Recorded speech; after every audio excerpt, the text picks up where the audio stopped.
विचार करना कि शंकर भगवान की शिवरात्रि साधना की रात्रि होती है। शंकर भगवान की शिवरात्रि एक आराधना की रात्रि होती है।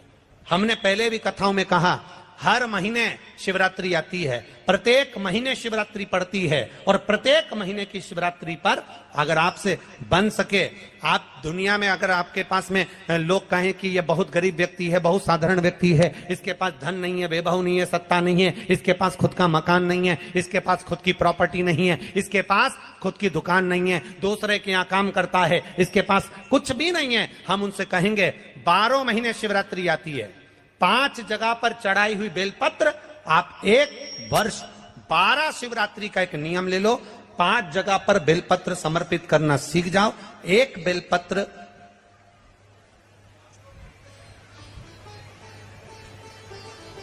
ये शिवलिंग, ये जलाधारी, बहुत ध्यान से देखना, ये चरण जहां से जल नीचे गिरता है, गणेश जी का स्थान, कार्तिकेय जी का स्थान, ये हस्तकमल माता पार्वती जी का हाथ हस्तकमल, शिवलिंग भगवान शंकर का स्थान।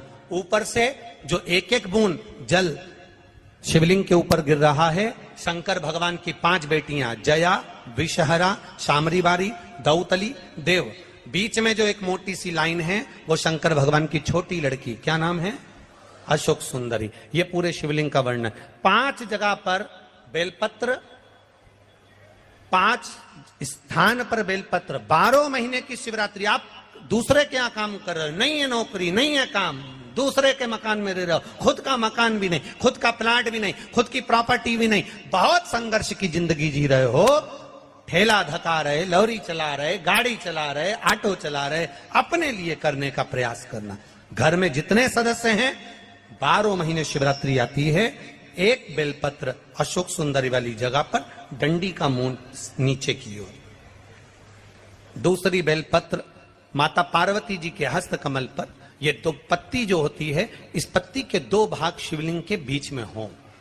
तीसरी बेलपत्र भगवान शंकर के शिवलिंग पर, डंडी का भाग आपके विपरीत दिशा में हो, विपरीत दिशा में।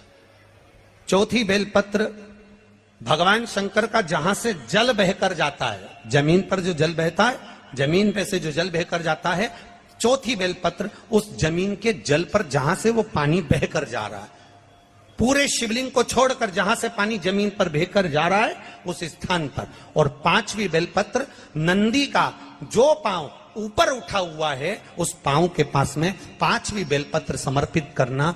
एक शिवरात्रि से लेकर 12 शिवरात्रि जो 1 वर्ष तक कर लेता है, 1 वर्ष अपनी कड़ी मेहनत के साथ में मेहनत पूरी करना। और ये 5 बेलपत्र हर महीने जो शिवरात्रि आती है उस पे समर्पित करना प्रारंभ कर दीजिए और मेहनत करना प्रारंभ कर दीजिए। आपको आपके कर्म का फल मिलेगा। साल भर के अंदर आप अच्छे बनकर बैठ सकते। एक धतूरा, धतूरा जानते हो? अरे बोलो तो जम के, जानते हो ना? एक बेलपत्र, एक धतूरा, एक शमीपत्र। शमीपत्र कितना? एक बेलपत्र, एक धतूरा, एक शमीपत्र और एक सफेद पुष्प, केवल एक सफेद पुष्प। एक आखा चावल का दाना, आखा का मतलब जानते हो? मतलब पूरा सेगा चावल का दाना। एक चावल का दाना, एक सफेद पुष्प, एक धतूरा, एक बेलपत्र, ये सब हाथ में लेकर अगर तुमको ऐसा लगता है कि आपको ऐसा महसूस होता है कि मेरी सारी राहें बंद पड़ी हुई है और मैं जिस काम में हाथ डालता हूं वो काम आज होता ही नहीं, दिन लग जाते हैं। जब दुनिया के लोगों के पास में सुख आ जाता है तब भगवान मुझे सुख देता है, जब दुनिया का भला हो जाता है तब मेरा भला होता है। भगवान मेरी सुनता नहीं, सब राहें बंद है मेरी, कोई रास्ता सूझ ही नहीं रहा। अगर मैं फसल लेने की सोचता हूं तो फसल नहीं आती, काम करने की सोचता हूं तो काम नहीं होता। कुछ ना कुछ टेंशन मेरी जिंदगी में है। तो कभी मौका मिल जाए जिस दिन तुम्हारे हाथ में ये सभी चीजें हों, बेलपत्र, धतूरा, पुष्प, शमीपत्र चावल का एक दाना, ये सब तुम्हारे हाथ में हो और शिवरात्रि का दिन हो, 12 महीने कोई सी भी शिवरात्रि का दिन हो, उसी शिवरात्रि के दिन, जिस दिन आप दोपहर में मंदिर चले जाएं या शाम को जाएं या सुबह जाएं, कभी भी, पर शिवरात्रि के दिन अपने हृदय में ध्यान कर कर और त्रिपुरारी नाम का स्मरण कर कर, कौन सा नाम?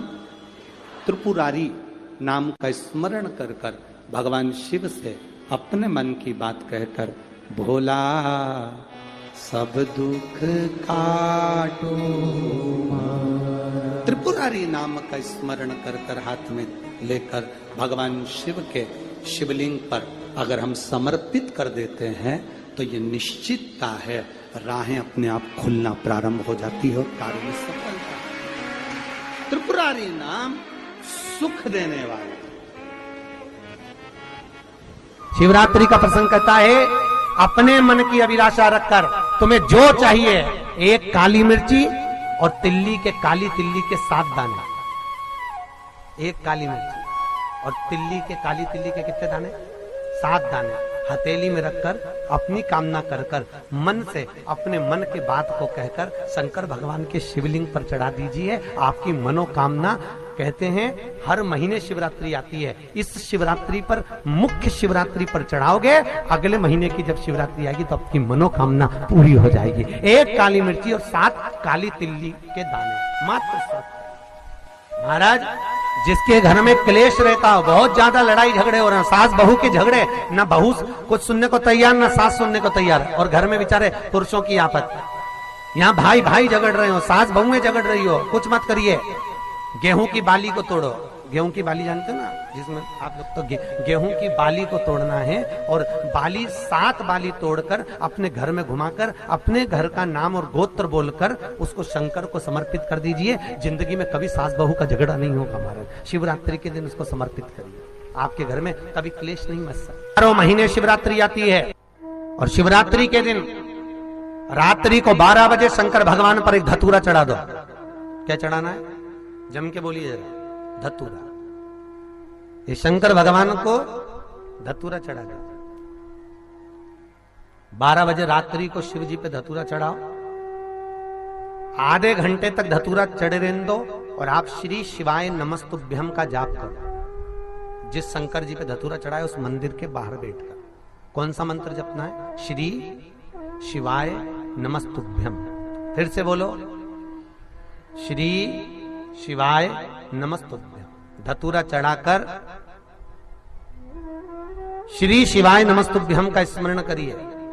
और जो दुकान नहीं चलती हो, घर में लक्ष्मी नहीं टिकती हो, खेत में फसल अच्छी नहीं आती हो, संपदा नहीं आ रही हो, बस उस धतूरे को लाल वस्त्र में बांधकर अपनी दुकान में, अपने व्यापार में, अपने घर में रात को 12:30 बजे उठाकर लाओ, और 4 बजे के पहले उसको अपनी दुकान, व्यापार, व्यवसाय में उसको बांध दीजिए।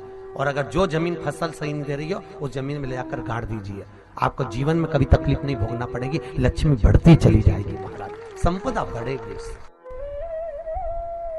जो व्यक्ति ज्यादा बीमार रहता हो, बहुत बीमारी उसको घेरे रहती हो, परेशान रह रहा हो, बीमारी बनी हुई है, तो बोर चढ़ाइए। बेर, क्या बोलते हैं यहाँ पर? बेर की बोर, वो खाने वाला बेर जो होता है, उस बेर को 7 बेर ले लो, और 7 बेर को लेकर अपने ऊपर से घुमाकर शिवरात्रि की दोपहर के 12 बजे शंकर भगवान के शिवलिंग पर ले जाकर उस बेर को चढ़ा दीजिए। आपका रोग, आपकी बीमारी मात्र 3 महीने के अंदर समाप्त हो